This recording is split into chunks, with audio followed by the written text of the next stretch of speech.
Welcome back, everybody. Reap the Harvest, the Matt Tack Show. We didn't even have a name really at first. We just started it. We launched it. We went for it. And here we are together in Tampa. We're actually at a conference this week, the Commercial Empire Conference. And that's where we met originally. Yeah. And Matt is into personal development, and obviously we've talked about this with the marriage and with the business and with real estate and all these different things, and putting it all together with your message online. I'm so glad I can kind of be the person in between those two things. So absolutely. Cool, Pat. Well, I'm glad to do our third episode, my man. It's exciting for this podcast too. And getting my name out a little bit more and helping people along the way. I'm learning a lot. I've, over the course of the past really year, just put so many influential, giants in my life that are allowing me to grow and learn. And I want to share that journey, right? And as I grow and personally develop into the man I have actually over the past, what I consider 4 years, has just been an amazing journey for me. It's been an amazing journey just from kind of starting from the grassroots of what's my reason why, what's my purpose in life, to ultimately getting to today and then accelerating beyond. So just super pumped to talk to you a little bit more about today about just not what his story is, but what his story is going to be. It's just a really pivotal thing to take a look at and capture as far as a mindset of where you came from. Yeah, that's a learning experience. It's history. You never want to forget it. But where you're going is really where it counts, and being present along the journey.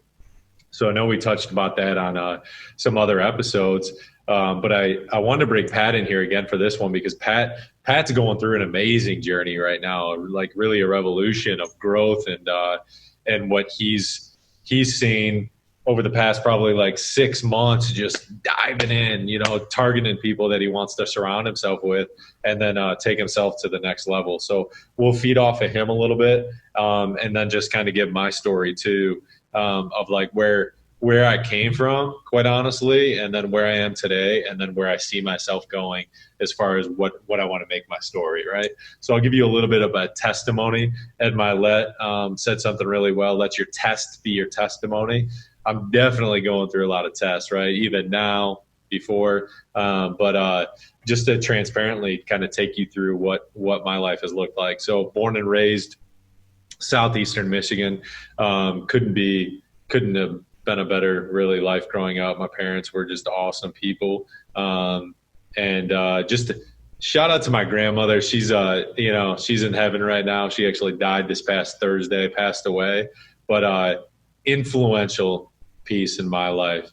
Rhea Gilmore, you will forever be remembered and live in our spirits continually until I pass. You are one of the giants in my life. As well as my grandfather, William Gilmore. So want to give a shout out to them. They were amazing people. My grandfather's actually still alive, 93. But so anyways, parents, my mom was actually born and raised in Ohio. My dad was in Michigan, and just grew up in a really grounded family atmosphere, where we just loved each other, quite honestly. We went through our same growing pains. And have since, my brother, I believe he's 30, 35, I'm 34. So we're pretty close together. Have an older sister, she's 39, and then got a younger sister that's 30. So we've grown together, 4 kids, household, little small house, 1,200 square feet, and in southeastern Michigan, Sterling Heights, Michigan, Automotive Alley, right? And my dad always put sports in my life. Sports was the central focus. Hey, I want to be good in sports. And honestly, like growing up, I thought I was going to be in the NBA. Like that was my thing. I was going to be in the NBA. I was showing promise at a pretty young age to kind of follow in my dad's footsteps of being an athlete. He was a two-sport athlete at the University of North Dakota. But like I was in a Christian day school, so religion and all this was kind of pushed on me, super structured environment. kind of battled against that. Eventually showed a little bit more promise in about 7th grade, and they wanted to take me over into the public schools to play basketball. So I got into basketball, and then things quite honestly had just went downhill. Performed well, had some successes at in the high school realm, but like I wouldn't say fit in. Just coming from a just a spot where I was in a structured environment in this Christian day school, now into a public school system, and really didn't really hit off with a bunch of people. Started just hanging out, probably quite honestly, with the wrong crowd, and never really excelled. It was just kind of like this day to day, not this like thinking of what's ahead, what's next for me. And got out of that, had a couple offers from a couple universities, mainly JUCO schools for basketball, and just says, nope, that's enough. You know what I mean? I was in this blaming mentality, like, oh, it was because my coaches, it was because this, it was because that. So I was in like this excuse making mode at a kind of an early age of why things didn't happen for me. And then I go into college, get through college, and this is the kind of the pivotal light that really has since kind of transpired me and taken me and elevated me. I made a decision, a risk, right? I was working for this right out of college. I went to Oakland University, and I started working for this company, actually American Axle, and they were a tier 1 supplier to General Motors. And I was in their accounting department, had graduated in finance, but like, quite honestly, we didn't have that mindset of accelerate. In college, actually, the entrepreneurial bug got in me, where I started up actually a painting business, and did well just over the summer, enjoyed it. But then, I was always conditioned in my mind to think I need to get a job. Right. That can be tough. So I then took this approach of, okay, I'll start applying for jobs. So I applied for, a couple jobs, and my buddy got me into the American Axle, and it's like, dude, desk jobs. I'm like, all right, yeah, I guess I'll do it. And we're plugging away at, data entry. And then my girlfriend at the time, we actually were broken up. She lived in DC. She came back, my wife now, my badass wife. High school sweethearts. Turtleneck Kelly. She came back actually one Christmas, and we had connected again. And she's like, hey, we should consider maybe moving out to DC. And I'm like, haven't thought of it, but like, I think I should just make the move. It was within a month's time frame where I'm just like, you know what? You go all in. I learned the all in moment, right? And that's where the entrepreneurial bug started kicking, right? If I'm willing to take an all-in approach, risk. It's a lot of risk, right? You're going to go through the hills and valleys, but like, I'm just going to quit my job and go all in, right? I'm going to move to a different city because I need to get out of like my comfortable scenario that I'm in, right? And John Maxwell puts it well, if you're plateauing, I was in that plateau phase, right? And I was just continually plateauing. I wasn't in growth mode. I wasn't stretching myself, putting myself out there. And I was like, I'm going to do it. And my parents thought I was like really, quite honestly, crazy, but that's how it always works. They've never limited me. They've never limited me either, but they said, they weren't going to stop me. And so I went to Washington, D.C., got a job within 2 weeks. But that was the mentality that, like, if you're going to do it, you're going to make it work. You're just going to make it work, right? And so went out there and got it, by the grace of God, I still think there's a divine intervention play, right? Mark Batterson, a really awesome author and pastor, National Community Church in actually Washington, D.C. We'll have him on the podcast sometime too. But he puts it well. You work like it depends on you, but pray like it depends on God, or vice versa. Pray like it depends on God and work like it depends on you. So this whole thing is transpiring. Now I get to DC, work for a few years, love the job. It's amazing. And realize, get married to my wife, my now wife, and realize that like we're in a plateau phase again.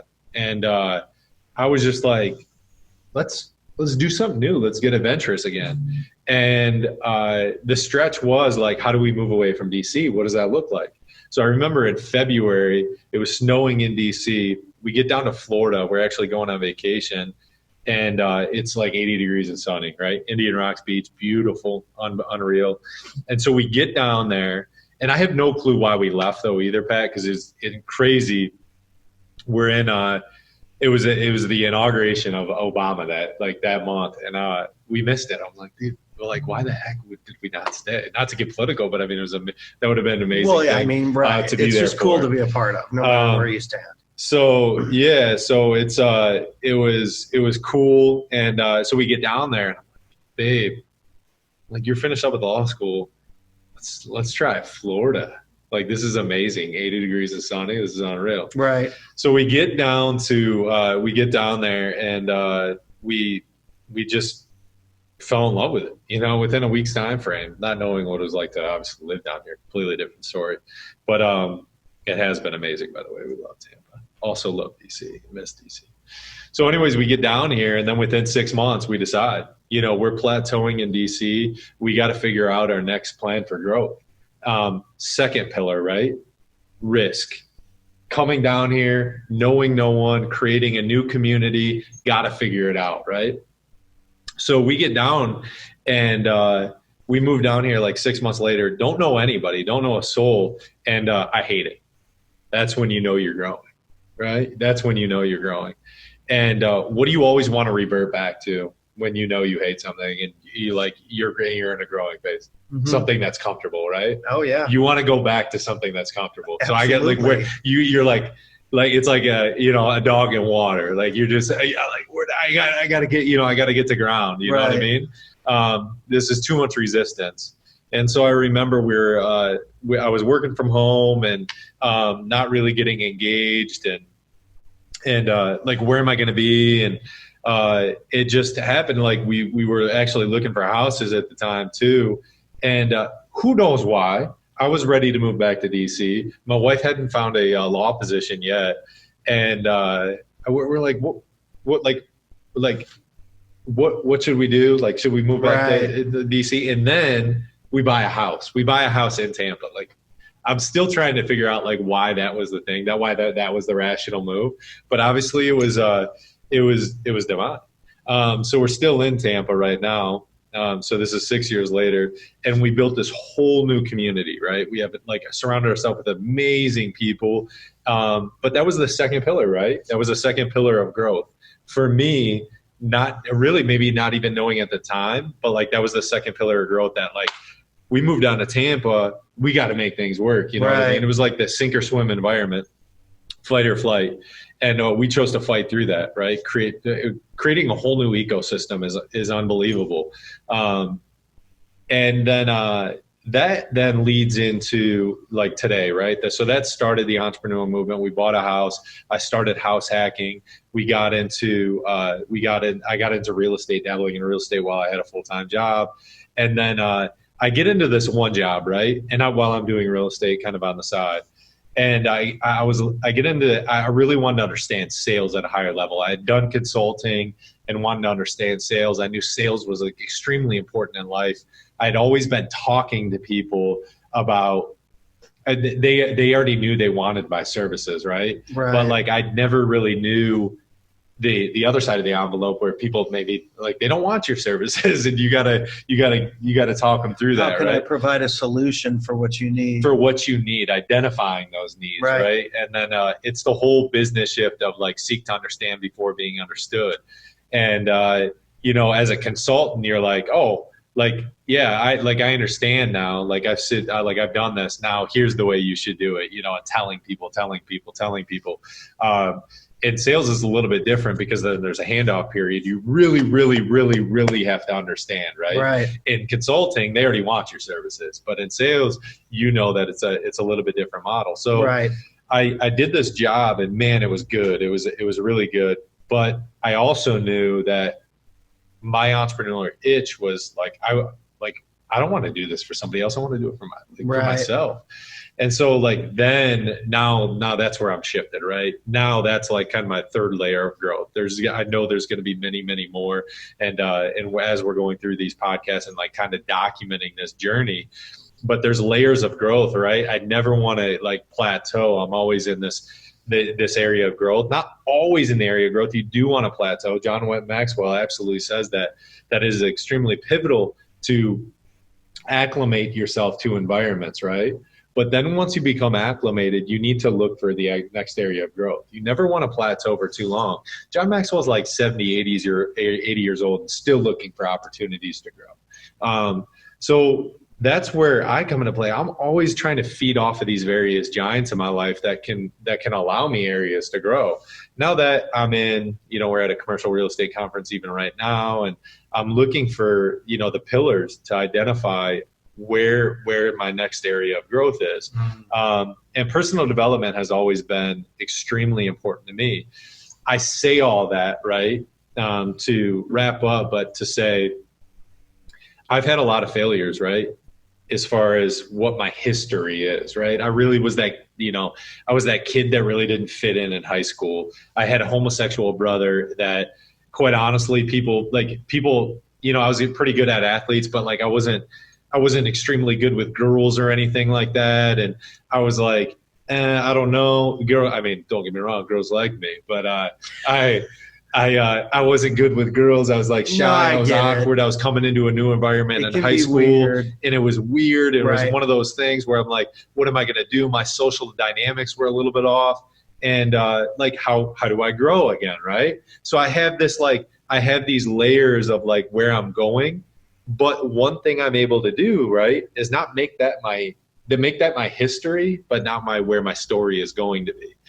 Constantly adapting to change and growing, creating that growth cycle where, look, this is my history. This is where I've been. And this is what I love about Pat's story too, is that this is where I've been. I started out, playing music in a barn, started then playing music at bars, getting these gigs.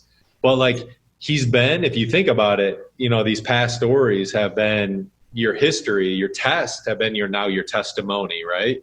And now you still have areas of growth that you're still trying to achieve in various levels of success. And success is relative, but you constantly are finding the next area for growth to climb up and then I think pillars was a good way to put it, because it's like when I first started playing music in third grade, it was just about having fun, and it was either computer class or music class, and all the girls were playing music. So I was like, all right, well, I'll play the trumpet because it's only 3 buttons. And so it can't be that hard. But what I realized was that those 3 buttons are like the lead in all the famous movie themes, the Star Wars and the Rocky Balboa and the Back to the Future and all the theme songs I grew up hearing as a kid, Jurassic Park. The trumpet line is the main part. So it's actually one of the hardest instruments to play. And so I was able to figure out how to play all the things that I felt without any sheet music. But when it came to playing Hot Cross Buns out of the book, I wasn't very good. I wasn't feeling it.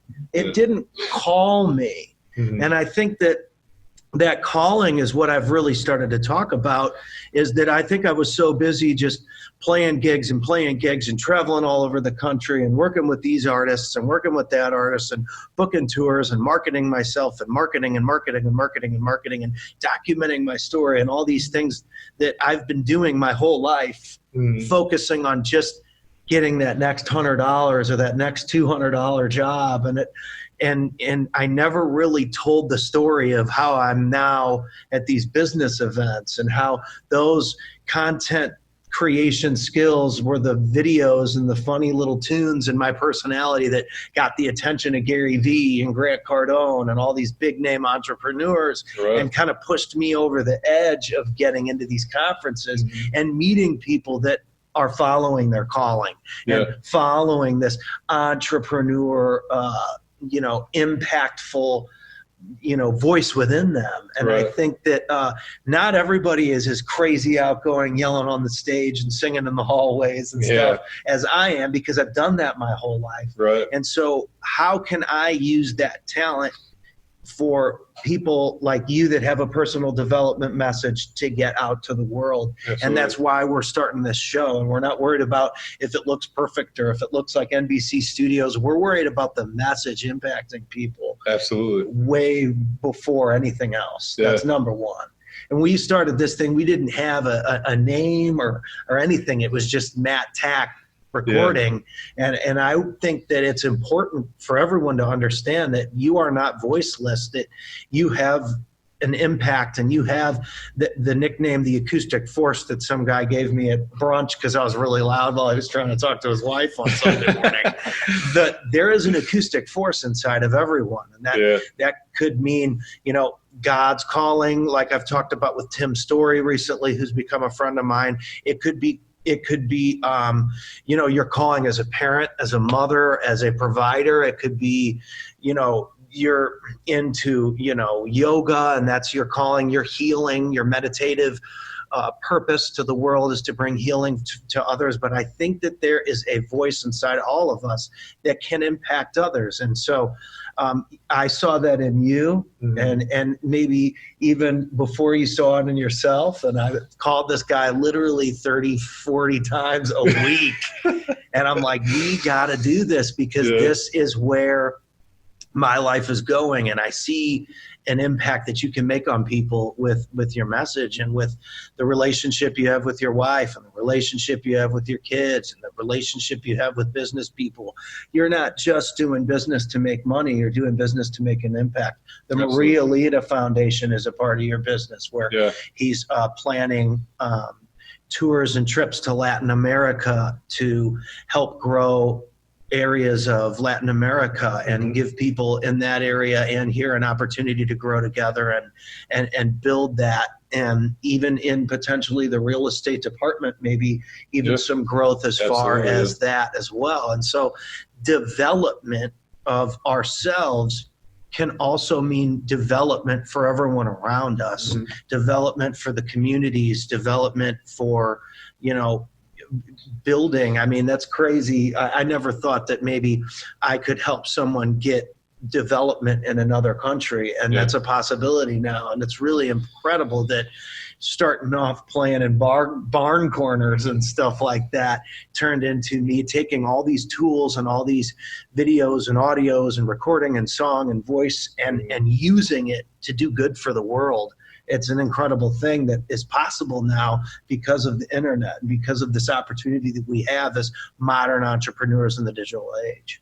Modern entrepreneurs in the digital age is absolutely, that made it like so impactful. I was just thinking about that. So as you were saying that, is that like how many people you can connect with because of the social media outlet, because of like the digital age. So it's pretty amazing. Thanks. We're going to wrap up here. I know we've been talking out a lot today, but as far as the action items are always, don't make your history your story, right? Your future story. I think there's like amazing amount of potential in people. The one thing, Tim's story, love it, right? This guy just had Tim's story on his podcast, an amazing coach of some of the best minds in the world, celebrities, artists all around the world. And that's it. Your past story is never going to be your future story, but do you want to forget it? No, it's his story, right? You want to make sure you remember it, but don't make that your ceiling and where you can go. Right. Your expectations should be high. We all can elevate others and empower others. My position in life is how I can empower those closest around me right now. Who can I impact, right? And then even through this podcast, who can I impact as I build more of a team and a network for my personal development business. So it's one of those things that we just want to spread, like a message of clarity of people's purpose in life. It's not even really a calling to me. It's a purpose. We're expected to fulfill the most out of ourselves. Right. We should never limit ourselves, whether, whether we're a yoga instructor or whether we're a commercial developer or whether a professional athlete, right? There's certain things that we should never limit ourselves, and we need to expect the best. So that's where we're headed, right? We're headed in that direction. I'm glad you brought up the Marita Lita Foundation. We actually obviously had a meeting just a few moments ago, and we have some content that we're actually going to be producing here in the next week or so, as far as some videos we're going to be putting out about it. But yeah, that's somewhere I'm like entranced, because it provides a purpose, right? That's even just beyond our domestic borders, internationally, through a level of tourism. That's really cool. More to follow on that. The Marita Lita Foundation is a great organization. I know I had mentioned our previous podcast, but it's just an awesome organization where we see a lot of growth potential, but a way to give back. So we're super, super excited about that. We're going to be following up more on that. But as for Pat and I at the Acoustic Force, we're going to reap the harvest. We came up with that name. Love that name. It really gives the visual that, we're here to really capture something bigger, right? And there's a harvest out there. There's a harvest. I mean, it's infinite, the wealth, the infinite amount of purpose that we have. There's a harvest. Let's go reap it. Right.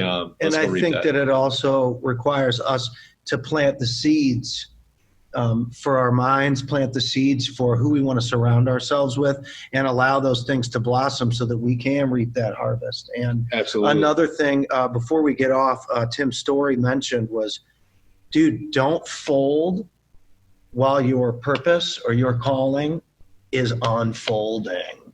I love that. So what we tend to do sometimes is that we have these setbacks, and sometimes those setbacks, again, he said, set up our comeback. Sometimes we want to fold while we're unfolding, but we've got to let the cards fall in their place. Something that maybe was a bad thing one day turns out to be this great pivotal transition another day, but we don't know that until we continue to go down the line and we continue to follow our purpose. We continue to chase that calling. We continue to push ourselves in the direction that we need to go in, that fulfills us and fulfills others. And reaping the harvest is at the end of all of that. And so I think all of this ties together. It's really incredible. Awesome. Yeah, no, planting the seeds is so important. And I'm glad you brought that up, because planting the seeds is what you do at the very beginning, right? Yep. You're always planting seeds, and that's when things will come to fruition, without a doubt. Whether they come within 30 days or 15 years. That's what I mean. Who knows? Yeah, you can't fold during that process. It's unbelievable. I love that nugget. I hope everyone takes that from Tim's story and Pat at the Acoustic Force. So we out here. But always check us out. Please subscribe to the Acoustic Force Successpreneur. That's Pat's podcast. Obviously, Reap the Harvest here. Please subscribe and listen to us. Official Matt Tack. He's official now, folks. At official Matt Tack as we go through this branding effort. But extremely excited about the opportunities that are going to present themselves. But start planting those seeds. That's awesome. Planting those seeds. We out, brother. Until next time, guys. Peace.